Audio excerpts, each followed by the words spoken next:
And now you're live. Okay, everybody, it's Thursday, March 20th, 2025, afternoon for the House Education Committee discussion, as we sort of advance through some of the things. I, this morning, sort of talked about how we have to put future actions in an intent section. I talked with some other folks. That's some good advice from lead counsel from a very cautious point of view. I've talked with others who say, no, it has to be all the time. We say will enact in legislation. It still doesn't bind the legislature, but to me, it might be important for us to use stronger language so that when we say will provide the legislature with up to 3 options, that we can say will enact, the legislature will enact in 2026 new district lines based on those recommendations, whatever. I think that sort of politically, whatever, maybe just it's really somewhat semantics, but it adds a little bit more of a punch of saying, we're not leaving it out there in a nebulous future. We mean what we say. We say what we mean. Okay. As we sort of talk about different areas of scale, we talked about district scale. Probably the next topic we can put a bow on is class size minimums and how we want those to operate. Representative Brady, would you run the show here a minute? I would direct us to, and I think Beth's gonna have some language for us using the numbers from VSA on Tuesday. She's been furiously listening to testimony and our conversations, and I think trying to draft things along the way. So we'll see. Hopefully she'll have that for us shortly. But if you go back to the testimony from Tuesday, Yeah. right here. VSA recommends I think average minimum. Sorry. There's a nice couple sentences about class size that could go into the findings. Beneficial for students and teachers, promoting better learning environments and supporting teacher effectiveness. Okay, I'm gonna just stop you right there. Just to say that this I think I read this to everybody the other day. Oh, yeah. That the Addison Central School District actually just implemented class size minimums, and they are using it, in fact, to build scale, very much the way we intended. And the lens they use, which I think is kind of interesting, is to ensure the district maintains equitable access for all students to learning environments that are appropriate for academic success, social and emotional well-being, and are sufficient to support the district's educational programming. So I might try to add some of that language in there. Can I ask a question about that? Yeah. Since it's already in the works. Does that mean that if they are implementing those class size minimums, they won't have to change their district lines to achieve them? They're able to do that within their district? Yeah, it is a this is just ACSD. Okay, I just don't know the size or the rurality of it. So I'm just asking so context. it's a 5 small elementary, 1 big elementary school district. Okay, And a middle and high school union. And so where this came up is in the town of Ripton. They only had 3 K1 students. They didn't meet the class size. They sort of put it out there. Would any families like to send their students to Ripton from within the district? Didn't get enough. And so really from an educational point of view, they feel that that's a small size. And so therefore those students will attend a neighboring elementary school where the numbers will be more within the class size minimums. and what happens to that school? Is it? Well, they still have 3, 4, 5. Oh, okay, I 2, see. 3, 4. So they're It's still just able, class. so, okay. That's the context I wanted. So if we want to start at kind of the high level, we've got the numbers from BSA's recommendations. I think we could go back to the testimony in January to see some of the sort of research citations of them. Kindergarten 12, grades 1 to 5, 15, grades 6 to 12, 18. Yeah. Before we get into the what ifs, Those. thens, and where are we on starting from those numbers for minimums? realizing, as Viola said, some of them are still sort of small, Because but they also really these will come- be big for some. I might ask them Riptons. Yeah. a monkey wrench question. It's the whole, is sixth grade part of middle Yeah. school or part of elementary school? And does it have anything to do with if you were a K-6, that your sixth grade would have to have more kids in it than your fifth grade? Thanks, Beth. It probably doesn't, because no matter how you configure it, whether sixth grade is part of middle school or part of elementary school, but I know that always comes up. Good one. I mean, well, the BSA recommends minimums based on grade number, not Right, middle school versus right. high school. So, And they're minimums. and there are minimums. So So I'm you know, okay with it. I just like to ask these questions. Yeah, absolutely. Nope. To make our Uh, lives easier. Somebody made the comment here, what, yesterday, that, this is very impactful, but yet it is still on a scale that is Yes. very Vermont, I would Reasonable. call it. Yeah. Still pretty The small, numbers, very small. yeah. Sorry, No, you go. I would personally like to lean more towards, the APA and, the FICA audit, numbers, and have these be higher. What were their numbers? Great question. It is, Yeah, sorry, 125 for, But that was That's the ratio. proposal that we Yeah, got, it's ratio. right? That was the ratio. yeah. The ratio, it was, Teacher. I'll find it. That's okay, yeah. I'll find it. Teacher stuff. Class sizes to be equivalent to teacher student It ratio. wasn't far off Oh, for it was in that for the section. younger grades, but the higher grades, it was, Yeah. 25. 25 and 15, I think. Yeah, it was 15 for the lower grades. Right, 25. So. and that would be Mike and Yeah, Lower grades seem like they might even out with a 13, 15, but and then we I need do some need clarity on to that. sort of talk about electives versus specials. Well, it's an versus- average. I would, can we start at the Yeah. bigger level agreements and the broad things Yeah. before we get into all Yeah. the ifs, buts, and so like, I think you're talking about a Yeah, I need. higher, like the, Page. the big number for for high school, before we get into the, because then I also think we have some resources that could help us in some of this parsing of the details. So I need clarity on what that So the APA recommendation. numbers, I'm not trying to. I mean, I understand what the ratio proposal was in the bill, the original proposal. That's not what I'm hearing is being It's offered. the- So I need No, to hear what, Yeah, We have to go to yeah. the. I personally am very uncomfortable with ratios versus class size minimums.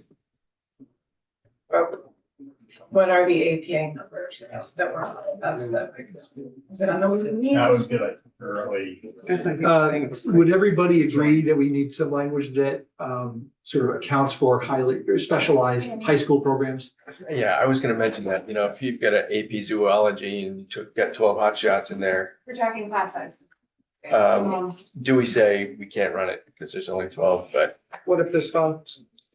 yeah, Just- maybe then you don't run it. I'm Definitely Just not. saying, I mean, we many could just- different sizes. We could exempt those classes from, go ahead. Exempt from what? Can we start with what the standard is for high school? Right, let's start with Before that. we're in the weeds on the exceptions. Right, Because it seems like there's probably, there sounds like Let's there's start already with what's disagreement on that, they don't have. so Are we good I don't with think there was kindergarten? disagreement, there was misunderstanding. do we want to Are start we good low? with, are we good with kindergarten? Okay. Kindergarten was what? 12. 12. I think 12 that's and BSA. Yeah, I got that. 12 and what? This proposal from the Yes. superintendent is 12. Yeah. Which also Beth will note that I think kindergarten isn't actually required, It is not, but. so that's another. That's another thing. Assuming we're gonna say yes, everyone's going to get, most. Dude, it was 12. Again, these are minimums. I know they're larger than that in my Right. district. Nothing is precluding. Having more. Big as you want. Right. I thought we'd have more agreement there, sorry. I was wrong. But there is well, you can go as big as you want. I think there is when you're looking at the savings that is born of those larger class sizes, if you look at it from that perspective, having the minimums be higher, but still within a quality educational standard, is why you would want to set those higher to be able to achieve both, because if it's lower, you might not achieve any or very nominal savings, even 2 or 3 students. million, could be millions of dollars. I mean, these class size minimums do, you know, they will be impactful. Yeah, Well, look- Some places. very much so. looking at Hooper's map and those small schools, yeah, and there's a lot of them. So kindergarten is very intense and more so since the pandemic. So I don't have an issue having kindergarten number be low at this point in our time.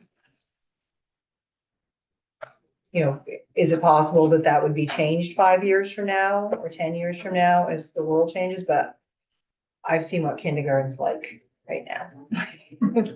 You know, the And it's BSA not numbers required. are based on sort of educational research. To me, and I think, Beth, your point is very well taken. These can always be viewed as steps. The future legislature can adjust. Just remember, you just told us about a scenario of K-1, 2 with 3 students. Yeah. They're- Yeah. This is different than what exists in the places in the field. Yeah. And it's very Substantial. significant in that, you know, as this town has to send the younger grades to a different school, is that does that spell the end of the school? Because those kids will then make their cohort friends in that other school and they never want to leave. So I'm just saying, very impactful. I would suggest that it's, in that scenario, it's impactful. And I would say that in other scenarios, and why I asked for more context around that is that it just, the situation you described in some areas like mine would mean just the closure of the school, you know, completely, because there's just, you know, it's really rural and there's nothing nearby. You know, you can't combine different grades because we've gone through all that scenario. So I do think it's impactful. So, Even this. so if we, I do want to say, you know, we will, it has always been my intention that, you know, you have to, the thought would be is that you go through, this becomes part of educational quality standards. If you can't hit the minimums for 2 years, you have to go before the state board. And they might say, you know something, you just can't do it. Yeah, I'm not suggesting we don't do this. But I'm No, but I just comfortable with want, the I just want to numbers. acknowledge Yeah. that this, yeah, for a geographically isolated school, this could be impossible. Yeah, we're on the same page.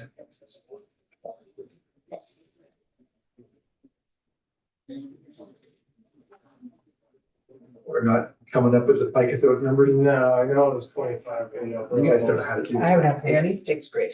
I'm okay with high school. Would you be able to find the HICA's own numbers for class size minimums?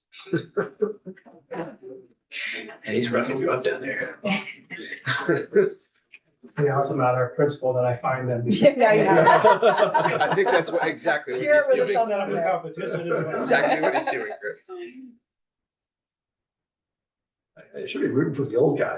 I tell you, I'm not gonna wear that. I'm not even gonna try to find them.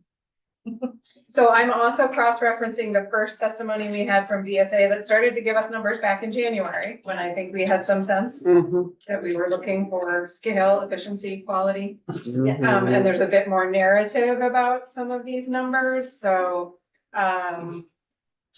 some of the research cited, a Tennessee experiment demonstrated that smaller class sizes between 13 to 17 in the early elementary grades yielded significant gains. But other studies have found, minimal or lesser gains in other contexts. The benefits are most evident in early, the benefits of smaller classes are most evident in early grades. Yeah. And the acknowledgement that class sizes in Vermont often fall well below that range. And as we've heard a lot, those huge educational challenges with that. You're looking at our VSA testimony from January. From January, 3rd, yeah, ours, yeah. Okay.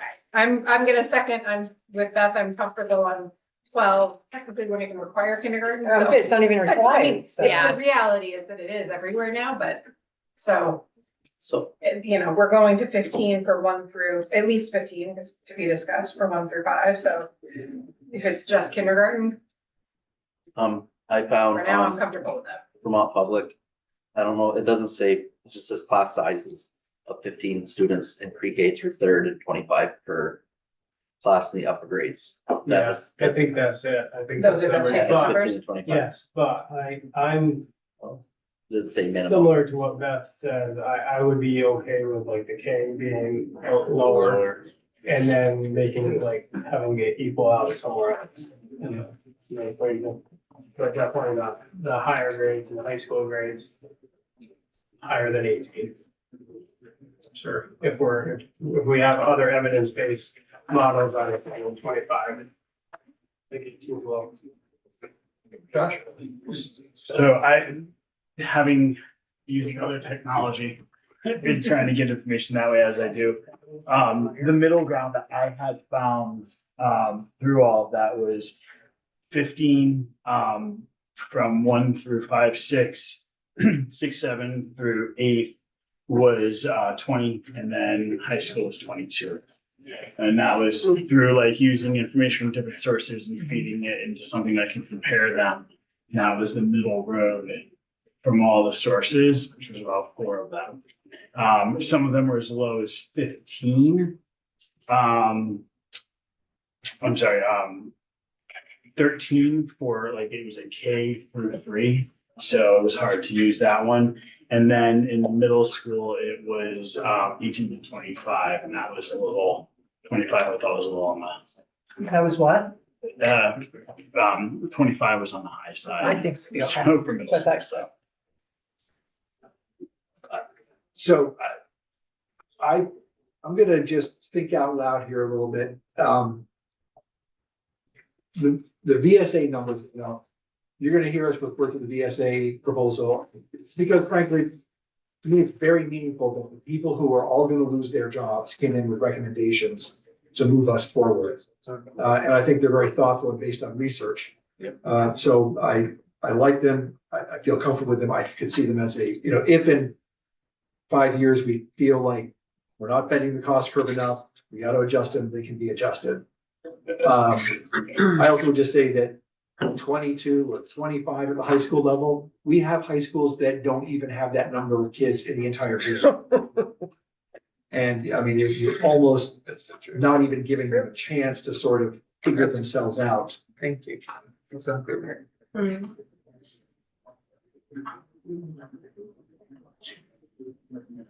I would also go back to, oh, it was just on Friday. That seems like 1,000 years ago. Homework that Annie sent us, especially if class size is where we're digging in today, tomorrow, and hopefully putting a bow on by some point on Monday.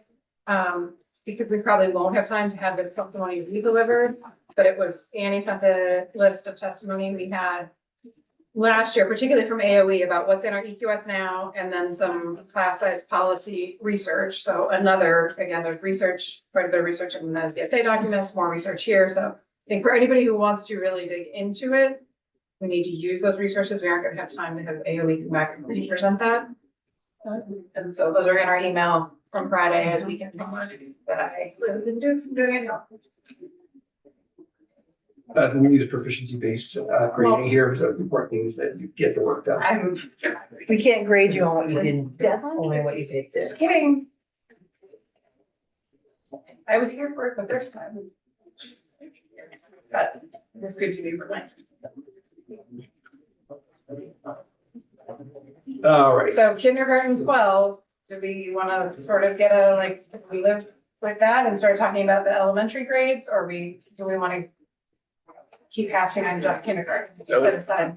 I think, I have heard, people say similar things to what Beth said, and this is, a research-based number here. So I can feel good about it both anecdotally, because I've had people say, oh my God, if you made me have this many kids in kindergarten, I would feel relieved. Yeah. And again, many kindergartens are larger than that. I know what my Yeah. district, Right. We're around 15. more like Yes, 19. yes. And we are cutting kindergarten teachers next year, making classes even smaller, so, or even larger, so. Do they have, in those classes that are 19 kids, they must have also some paraeducators and some teaching assistants? Depends, you know? Yeah. So that does bring into question, right? It's 12. Does that 12 I think that's Have for a a para. licensed educator. I don't think we can dictate, because that gets into IEPs and That's what the right. students plan. Well, it's taking out an IEP, right? Because I know some schools that have 16, 17, and will have two teachers in the classroom or one teacher and a para, so that they have that assistance, because that, you know, the more kids, they, you know, there's that, it's just 12 well enough that you only, So need not those. solving for any IEPs. It's 12 low enough to have a single teacher, right? Because that's in consideration that, I'm not a teacher, but I'm gonna answer like I bet Beth would, and Leanne. It depends on who the kids are. It in the really class. does, it really does. Mhm. You know, here's another refrain you'll hear me and probably other people say, education is a human endeavor. If we were figuring out how to most efficiently make nuts and bolts, it's a different matter.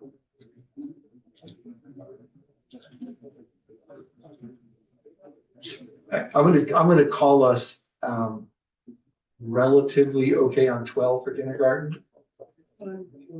Grades 1 through 5. I guess it's, what, is it 1 through 5 or is it 1 through 6? And then yes, what's the number? 1 through 5. They gave us 1 through 5, leave it then. Yep. Yeah, I mean, if this is based on research and research says 1 through 5. And I do think that there's been a shift in Does- middle school to at least include 6. Mm. Like, Yes. and I don't think we're gonna see that shift back, so I think it makes sense. so I grew up with 6, 7, 8, like every time I hear that Still it's pretty low. 6, it's in an elementary, I'm like. Doesn't, it Yeah. doesn't compute to me. Minimum 15 schools. I'll Six through be, let's see, The number, you know, so this Is is minimum. 15 grades 1 through 5.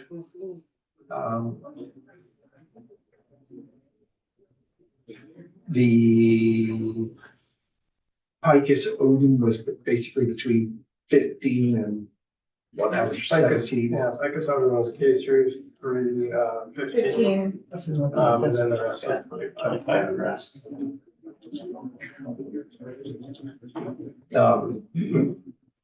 This is where we sort of start picking numbers. Yeah. Anybody want to? Oh. Go ahead. Well, because I might as well just say where I'm standing right now.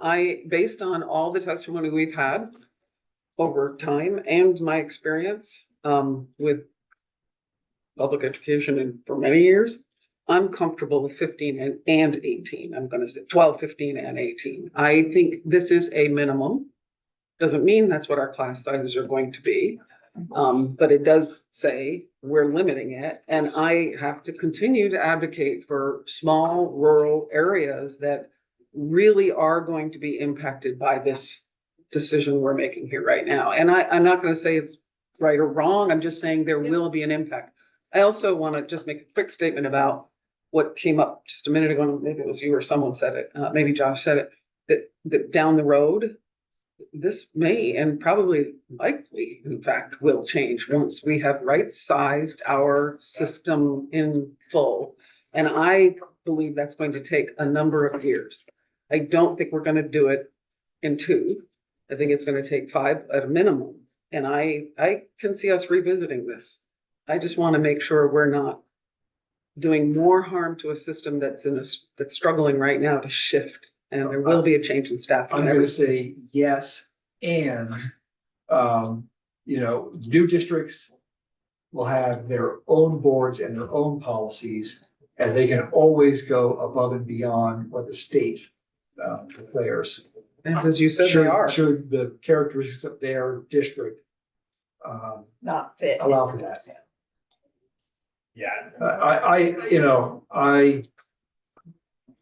The numbers may not seem as aggressive as people would like to see. I think the reality on the ground is this is huge. It's gonna be huge for some schools. That's really. I mean, again, we have middle schools that don't have this many kids in their entire grade. Casey? I would just push back and say I'd like to see it a little bit higher, just based on the Picus report and some of the things that we've talked about with 454 and the governor's proposal. I would push back a little bit higher. We need to make drastic changes. We need to make not too drastic where we're in a tizzy, but I think we need to make some steps forward at saving taxpayers money. And I think that's part of where this comes from. So I would just push a little bit higher on those. I like the pre-K to 3 at 15 and 4 to 12 at 25. But I would compromise on that a little bit. I wouldn't be at 18. I'd go a little bit higher than that. I'd like to be in the 20s. That's just my thought on that. Casey, what are your thoughts about like 1 through 5, or even 1 through 8 at like 18, and then 9 through 12 at like 23? Again, there are high schools that don't have that many kids, if per grade, not to say per class. And where do they go? I think that's a given. I think that's a given. That's one of the reasons why we're moving towards some higher class size minimums is to, get to a place where schools are big enough that they have the resources and provide opportunities for the students within the That's the schools. big one, the Eventually. opportunities. I appreciate that. And I know that's what we're trying to do. It's, how much can the system take at once that I am concerned about. I guess I would, Well, yeah, sorry, I just don't, there's gonna be transition periods. There's not, Like tomorrow. right, it's not like these get put into place and a school shuts down, because they're not, Actually, they're not exactly those ratios or those numbers right now. There's gonna be transition periods. To get there. But we're gonna be talking about that because There should be transition periods, and I think in 454, there are transition periods about the catalog of the school staying the same and, working towards getting to schools with a higher enrollment for the opportunity factor. but I think that we were, or at least some from the testimony from the VSA and going back to testimony last year from the field and from the AOE. I think that I'm hoping we're contemplating a transition that's really short on this, which is hard. It's a pretty, in the VSA's timeline. Class size minimums would be coming into effect by 2026, because the sooner schools can plan for that, they can make changes and decisions. And I feel pretty strongly that there are really compelling reasons. It does not make any of it easier, but there is an education quality issue here, a teacher quality issue here. And so this is a really important shift we make, and sooner rather than later, but also then within the realm of possibility. I have a new quote from a podcast you're gonna hear me use all the time. I heard last night, systems are made of people. So if we're gonna talk about systems change, which is what we're doing, we're talking about changing people. And I guess so then let's make hard change, but let's not make change to just break people. Of course, we're gonna have different ideas of what that is, but if you have a class of 3 currently, and now you're saying 25, I guess I err a little bit on the smaller numbers. Again, knowing these are minimums, we don't have minimums currently, we have maximums. And realities on the ground. This is anecdotal, we shouldn't be going on anecdotal, but I spend Mondays at South Burlington High School, and the classrooms I'm in do not literally have room for 25 students. Right. that is true, we do not know They physical literally don't. capacity. They're stuffed to the gills at 22. So I'm gonna just take what you said and then maybe try to get us down a path that we could all feel good about. There will be times when that some of us are not gonna feel good, some of us are gonna feel good. The VSA recommends a much more aggressive implementation of class size minimums, basically 2026. It's very immediately felt. We could add language that says that, after the new districts are fully formed, the foundation formula is in place, that these numbers will be revisited by State Board of Education, whoever it might be. Okay.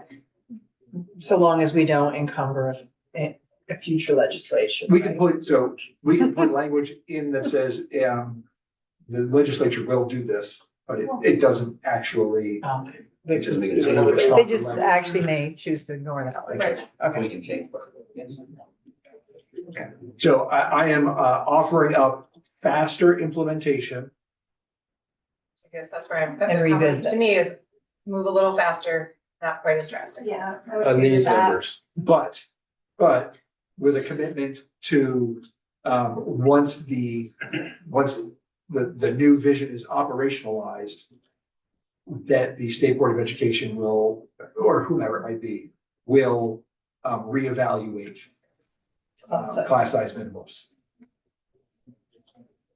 Because you know, if we go to 25 or whatever, we're gonna have people coming and saying, not only do we have that many, don't we have that many kids in our school, we don't have rooms based on whatever the term is that the AOE uses for square foot per child. We don't have rooms that can hold 25 and still meet standards. I've had my say. So are you suggesting sticking with the VSA numbers provided?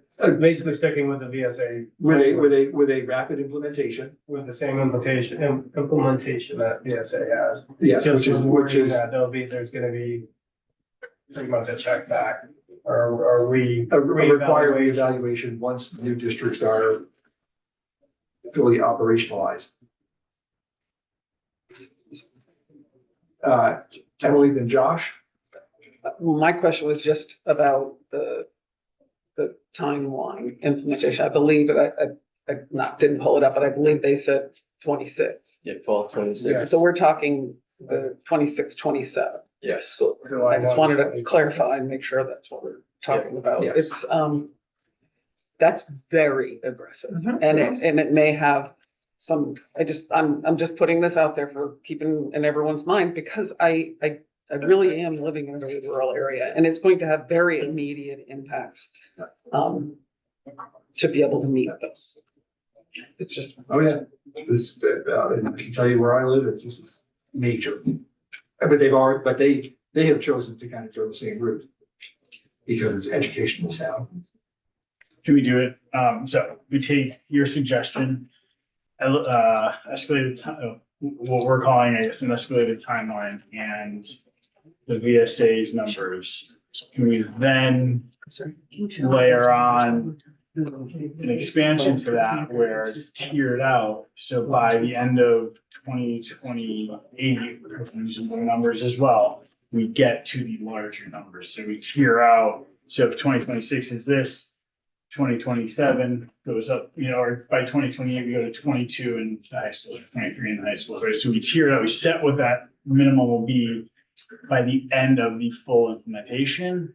And so you pick that higher number. So 2026 is this numbers, then it's maybe 18, 20, 22 or 25. I don't know, kind of tier it out so that. we No, I have a totally set get number. your concept. I do too.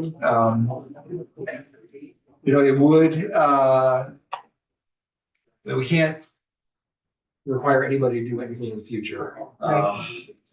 You can't set timelines to implement certain things. So it's a stepped implementation to get to a certain number. Yeah. So 25 was our number. You can't say this is step one. No, you this is can't, step no, but two, you can, right? you can say, yeah. With the end result being 25 or whatever it may be. I think that's a very thoughtful idea. The sort of next step, Picus Odin is basing it on a model school that we don't have. And that's one of the real challenges with those numbers is that it is based on an imagined, like if we just had a blank slate, we could build a school system. That's not what we have. Which I think is the flaw with those numbers from the beginning. It's where we want to be. Well, sorry, you go. And that's why I sort of say, check back once the foundation formula is operationalized, new districts and boards are operationalized.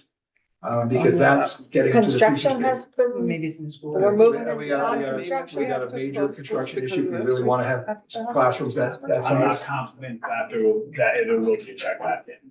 That's the cynic in me. That I don't think that anyone will check back in. We will stay where we I are. say it's all well and good, but again, the Picus Odin numbers are based on a reality that doesn't exist. Just classrooms in buildings wise. They talk about elementary schools of 450 kids.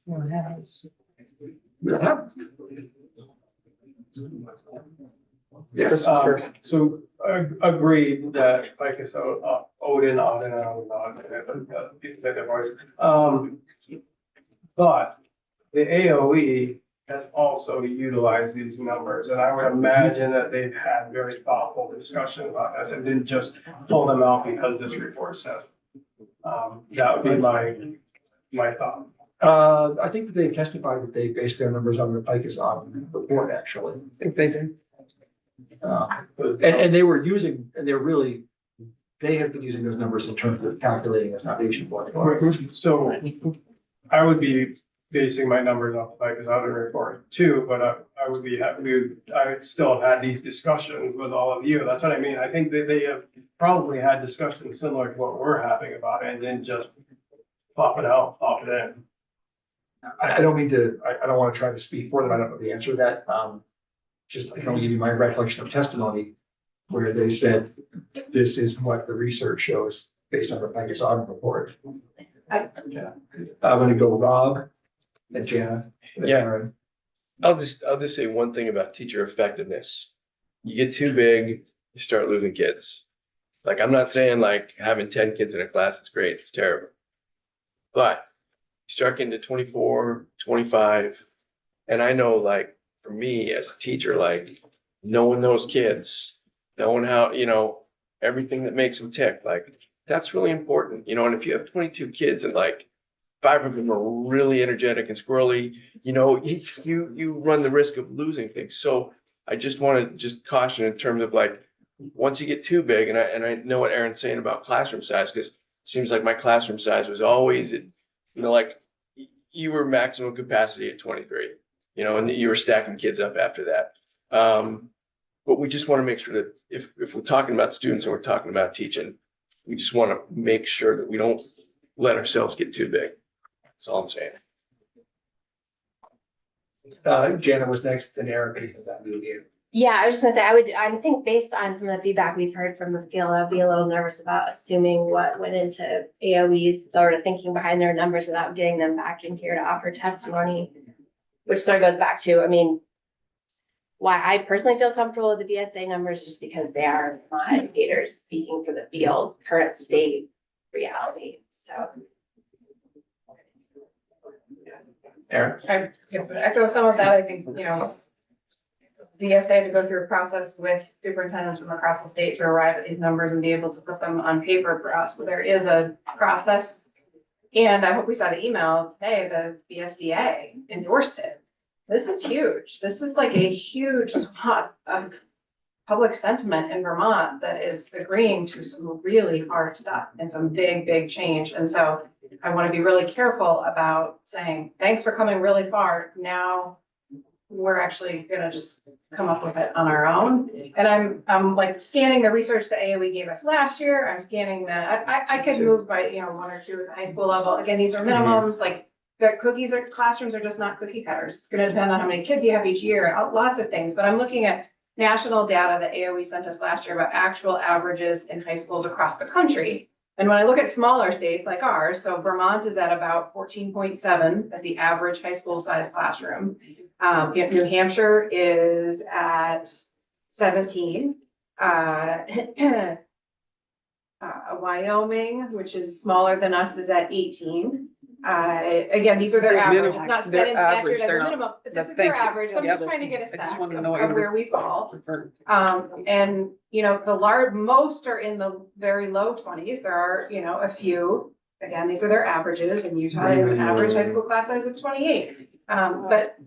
So I guess I will even say like 18 to 20 or something I could live with. But I am, in scanning the AOE research from last year, it seems like 25 comes up repeatedly in the research as being quite large. And to be fair, there are lots of classrooms of 25 at Colchester High School, and their classrooms are larger. There are many math classes at CPU that are larger than 25. So again, these are minimums, and some of these realities exist, but I'm gonna have a very hard time if we're gonna try to dictate anything higher than 20 at the secondary level. Leanne, then Casey? I just feel like, I would be really I totally understand all the educational philosophy of why we're doing this and also the necessity. But I would be really negligent if I didn't speak up for some of the high schools in my area. Like I'm thinking Craftsbury Academy will never have 20 kids and they're so adamant about trying to hang on to their school and I don't know what to do for them. And so like, I just, what is small by necessity versus small? And are we gonna exempt it or are we gonna force those schools to eventually close, even though we're saying we're not necessarily talking about closing schools right now? They won't meet those numbers. And I don't know what to do. I don't know. My question is, right? I don't know what to do. So just to speak to that concern of your, I think we had envisioned this as basically an educational quality standard. Mhm. Where they That- literally go. That, if you fail to meet, I mean, for the whole, by necessity or by choice, small by necessity or small by choice, is probably something else we're gonna have to assign to the State Board of Education, for example, my Mhm. experience in this. The way I think we've been envisioning it is if you can't meet this 2 years in a row, you go before the state board. And the state board may look at you and say, of course you can't make it. You're geographically isolated, high school. And maybe it'll be Say no more. exempt. I mean, we can always Yes. bring up Canaan. Yeah. Yeah. Okay. Canaan is as geographically isolated as you can possibly get. There's no way they're Yeah. gonna make these numbers. I mean, We have to have Exception. a system that right. makes allowances. I don't know in a case like Craftsbury, whether you could argue though that they're geographically isolated, because they're not that far from Peoples, they're not that far from Hazen. That's right. But- That'll be up to a regulatory body. Yeah, But yes, I mean. but they that is- have also like loyal, like independence and town pride. I mean, I don't know how you measure that. This is So does this is everybody. why our job is really hard this year, because we are everyone. stepping Yeah, on my all school of these was. traditions and the whole idea of the school is the heart of our community. Yeah. So, yeah. Yeah. That's very hard.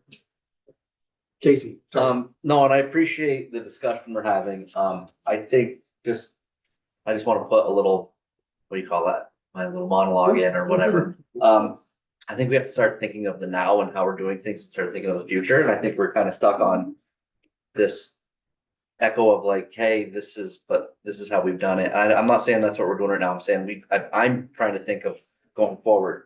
And I'm looking at this, Picus and the governor's proposal, and that's why I like their ratios versus class size minimum. So these are two different things. And I'm stuck on the 25 because I'm thinking that's their ratio. We have some of the smallest ratios in the country. We have the smallest ratio in the country of student teacher and staff to student. And I think we got to remember why we're here and why we're discussing the change of education. It's really expensive. And so I think we're trying to address that with this. To Aaron's point, I think it's really important that I would be fine with that 18 to 20. I think that pushing it up a little bit would be my goal with the 18 to 20. I understand like there is a difference between minimums and the ratios. And I think that's kind of where I'm stuck. So I'm listening to the conversation and I would be fine with maybe looking at a 9 to 12 ratio in a pre-K to 8 or whatever. You want to do 1 to 8, leave kindergarten alone. But like just getting back to like trying to make a decision. 18 to 20, I'd be completely fine with. I don't think we can do a range. No, I know. So like 20, I would push for 20, You want grade ranges? High school. high school. High school for 20. I appreciate that, and, I'm personally gonna warn us away from ratios because we have to then define what is a teacher, what is another adult who's in the Yeah, and classroom. that's what I'm saying, like I'm appreciating listening to this and minimums versus the ratio, it can be very drastic off, so I would cede to something like that. If we were talking ratios, I would be pushing. As I try to move this conversation along, I find myself saying, what's a number that we can all be happy with? And then I sort of push back at myself and say, well, that's not based on science and research, that's based on everybody we wanting everybody to get along. Kate, then Emily. I just want to maybe echo what Aaron was saying about the importance of the school board's stamp of approval on what the VSA said. There's a lot being said in the emails and in the press and really everywhere about folks' perception that may be correct, that they're gonna lose some local control as the years progress out from here. The school boards are the local control. They're local elected volunteers. And for those folks to say, yes, we think VSA's got it right with those numbers, that is a big deal. Like Aaron said, it's a very big deal. I think these types of decisions should be made by the people who are in the field. They should be made by educators who know what they're doing and what the landscape looks like here in Vermont. And we should not try to trump that in any fashion. And I might just go, I was just gonna say, these numbers are thoughtful. A lot of people are putting in a lot of work. And I'm here to stick with the 12, 15, 18. Representative Long. Yeah, I just wanted to add in I'm still where I was with the numbers. But I want to add in my thoughts around what happens when schools don't meet these numbers for minimum. And that's going to happen a lot. And I think we don't realize how much that might be happening in some of our most rural areas. And I can cite examples of schools that are actually trying to merge. And the only way they can merge because of their numbers is because they are planning on spending quite a significant amount of money on construction to either renovate a school, if you just can't take schools that don't meet the minimum and plunk them into another school, even if they're close enough to do it without adding on a classroom or two and that sort of thing. I think that it's really important for people to understand what the impacts. It's not even just about what's best for kids and all. It's about what a community actually can afford too, because we don't have a construction aid program right now. And as much as I am celebrating the fact that we're still having that conversation, I don't know where the money's going to come from. And I do think that to me, this feels pretty significant. And I've said this from day one, class size minimums, that is a significant decision we're making. That why I celebrate schools are doing it on their own in places. And I think that's wonderful. There's some that don't have the ability actually to do that right now. So this is making a significant move. And I see all of the work we're doing. And to Casey's point, I think it's really important for us to look down the road and see what our hopes are for the future, which is why I'm happy with the suggestion that this gets revisited, this class size minimum gets revisited. And I think that's good language to have in there. And I think it's smart as we move through a very significant transition and transformation for our education system in the state. Was it a hand up? I'm deciding. I think Josh had. Yeah. I need to think through what I'm gonna say. So I would be comfortable with these numbers, with the check back. And the check back should include not just the financial, but the education quality piece. Because that's important that we see have there been opportunities increased for, I'll just figure out how to word something like that, be a little challenging, but yeah. because that's why we're doing this. It's not just about the money, it's about opportunities for kids. This is where the solution comes, right here. No. Yes. Actually not. So, I like the check back, and I'm trying to come to agreement on the numbers. I would like to hire in the upper range to the 20. But I do want to point out, getting away from this a little bit, that compromise needs to come from all sides, right? And right now, to me, it's starting to feel like some of us came to the table with an actual proposal, compromised on doing a strike all, compromised on putting the districts to a committee. Now we're compromising on the numbers. So I just want to kind of lay that out there for everybody, YouTube, everybody, that's starting to get the feeling. I'm starting to get that feeling. Appreciate that. Yep. Thank you. Josh. So I guess I'm gonna say kind of what Chris did in the beginning for the first part. So I like the look back. I don't want my comment to be misconstrued. I just don't know that I have full faith that it's going to happen or happen with the rigor that it should. The numbers, I'm in 18, 20, so 1 through 8, 18, 9 through 12, 20. And that's on, I think, things we've heard from others, things I've read, which have been higher, and that's somewhere, taking data and research that has shown both and finding a medium. And I'm gonna read what I wrote, because I wrote this before Chris even said anything. So we're talking about compromise, right? So what I heard, and correct me if I'm wrong, Rep.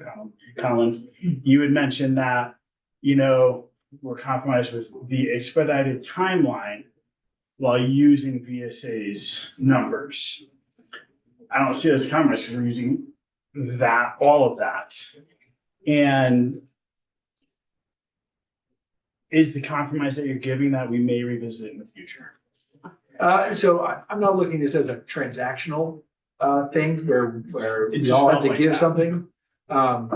I'm just trying to get everybody comfortable in one area. And we may come up to a point where it's like, all right, we've hit loggerheads and we're gonna have to straw poll it. I would like to find compromise where possible. Ultimately, we can vote on things. What I'm going to say is we're not going to decide this today. We're gonna go home and think about it. If we go to big numbers, I would just tell you, I'm also looking for something that is politically palatable for the forces that are not us. Because if we say we want 25 kids in a high school class, we're gonna need to have a day of testimony from the NEA and teachers telling us No whether way. 25 works or doesn't. We're gonna have facilities managers coming in and saying, due to the square footage rules that the AOE has for how many square feet per student, we can't accommodate classes that size in our school. So it's not about Republicans and Democrats, it's about all of the forces out there and finding a path forward through all of them. That was where I'm going. But I just want to acknowledge and appreciate what you both have said, and acknowledge and appreciate the level of discussion and compromise that has gone on as well. So anyway. Let's see. But yeah, this isn't gonna help, but I'm gonna, be the big bad meanie from the biggest district in the state and the biggest schools. And a real concern and frustration here is that, so that the governor's plan and bill assumes things like 25 and these very significant numbers in a foundation formula. But best I understand, and quite a bit of modeling has happened in the field, is there's also essentially no change to our footprint and to sort of the number of schools and the size of our classes and the support for that for quite a while. And right now it appears that that comes at the expense of our largest districts. And so for my district, that would mean $20 million less. We are at or above these minimums. So at a certain point, I don't want to get into a like urban rural war, but it starts to feel like the cuts that if we're going to try to spend less overall, but keep everything the same in the field, the places that are gonna actually have some of the hardest time are already at scale and according to the foundation formula. And so there's just an extraordinary mismatch. And so the class size minimum piece is extremely appealing to me because it comes first from educational, and we've had so much testimony about the educational significance of having more closer to, they are still small, we are small, but closer to a better sound educational size classroom. And it's not just about dollars and cents, it's also about education and the kids and the teachers. It is still going to be very hard. I do not need to minimize that at all, but, and to me, it seems like, quite frank, I'm frustrated that I feel like that's a really missing piece in the governor's bill, and that there's this sort of presumption, one, that things will stay the same in the field for quite a while with a lot less money in some places. So that just doesn't quite work. That means huge cuts somewhere. And two, or it also means that we're just assuming these future boards that don't exist are going to solve all this and make big, hard decisions. And I'd see that as also us kicking it. I see that as a kicking the can down the road in the governor's bill to be, so, I find class size minimums to be a painful but educationally sound way of which we heard testimony last year, this year, and the amount of sort of education community, not just educators, the VSBA is representing school boards who've been in the thick of these hard decisions and struggle often to be able to operate class size minimums because of feedback in the community to be a very important lever. And so if we can make progress on that, even if it's not quite as big as it maybe could be, some progress on that would be huge. And we'll hopefully have educational improvements. Casey. Mean CBSD. Means TV, what, DSD. I appreciate that. I know that it's gonna be hard. No matter what we do, we're not gonna make 100% people happy in this, and I appreciate your viewpoint in saying that. I think it's really important to remember property taxes went up 20% last year. We're looking for an answer to this, and all I'm hearing from a lot of people that come in here, we're saying why we can't do something. I want to say why we need to do something. I know there's a lot of tough things that are going to have to happen, but 20% they went up last year. We bought down those rates to make it 0.8%. Another 6% increase this year. And I know that it's not just, there are other factors, healthcare. We haven't talked about that. And we're not gonna touch that. And it's something we can't do. But this is a clear message that I'm just like, and until it goes back to the compromise thing. Yeah, 18, I'll compromise to 20. I like 25, I'll go to 20. Because I hear those concerns and I'm like, okay, so I'm willing to compromise on this. But I think we need to make bold decisions, and it's not going to be popular all the time. It's not going to be easy in the field all the time. I want to give my kids I have a 4th grader, a 2nd grader, and a kid being born in July. I want them to have the best opportunities, and I want to give the schools the tools to exist. And I'm going to get off my soapbox here, and I'm saying like I really appreciate all the thought in the communication and all the discussion we've had today, because I think it's been really good.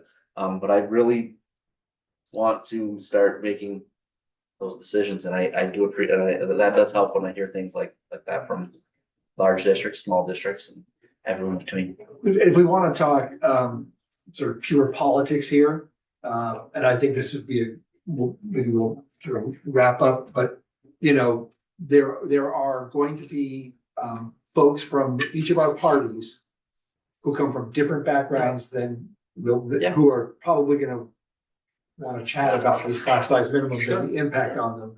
And maybe we should take the overnight to sort of think about that. Are people like, if we sort of wrap up here and say we're going to come right back to it tomorrow, we want to push forward with, all right. I am going to reiterate, having watched other committees work on challenging issues in this area, how thankful I am for the level of discussion and decorum here, and really appreciate it. So let's go forth on that message. Go forth. And lots of thinking, lots of talking, and we'll come back in refreshed tomorrow. And then we'll really go at it. Is there something before the floor? All right. We should all wear school colors. A plug for Annie's assigned homework, for those of us who maybe failed to turn in the Yes. assignment, revisit There's some the great. links that Annie sent. Annie, would you just do a resend to everybody? I was I've just got it looking at it still. again. Someone mentioned about, I think it was you, Aaron, about the SBA reached out to us. I Oh, yeah, maybe it only went to chat. I don't know. I got it. I didn't get I it. got it. Susan Glassky was the sender. I didn't get it. Just Would said they someone agree with forward it to me, is Yeah. all I'm asking. Thank you. I think we all. I didn't, I almost well, it may have closed gone to over. everybody. I almost Maybe missed it it was- too. Let's Something close bad. there.